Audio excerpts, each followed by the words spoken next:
Hey, Steve Klackle here. I'm a longtime MATA member, and I've been asked to present a short video series on apple tree pruning. We're going to make a couple of assumptions.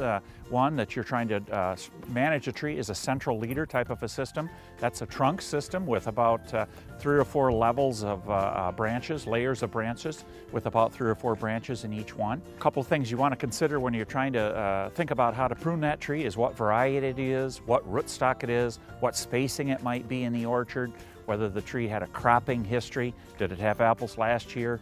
Is it in a good fruiting mode, or is it mostly vegetative? So all those things kind of influence how you might want to prune a tree.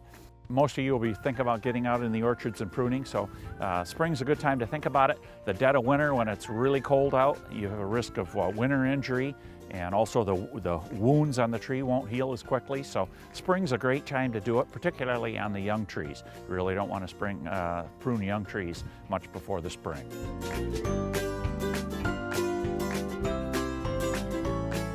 Remember, the whole goal here is sunlight penetration in the tree.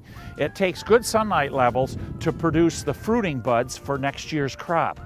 And you're after a balance in the tree. We want apples and new vegetative shoots. You can see the growth on this tree, on how much it grew. You start out at the tip of the limb and you work your way all the way back to the growth ring.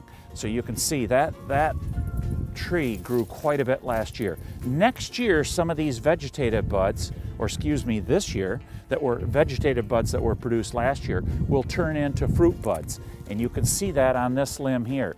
Here's a fruit bud, whereas these are vegetative in nature. So it takes 2 or 3 years to develop that new limb into a fruiting limb.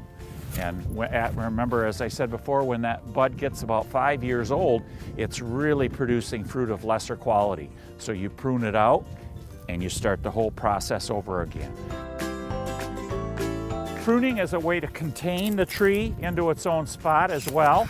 So I'm pushing that tree back over where it belongs. I have to leave a little bit of room for the picker to get in here. And also, as I said before, you're after an open canopy. You want that for good spray penetration. Bugs you're trying to control, the diseases, so you can get total coverage on your leaves in there. Of course, pruning is a way to contain the size of the tree. We're watching the height of the tree. That tree's about as high as it's going to be. And then we think about the next limb up, and that end of the limb should be in this area, shorter than the other one. We're after a calm tree, one that has a balance between vegetative new wood and fruiting wood.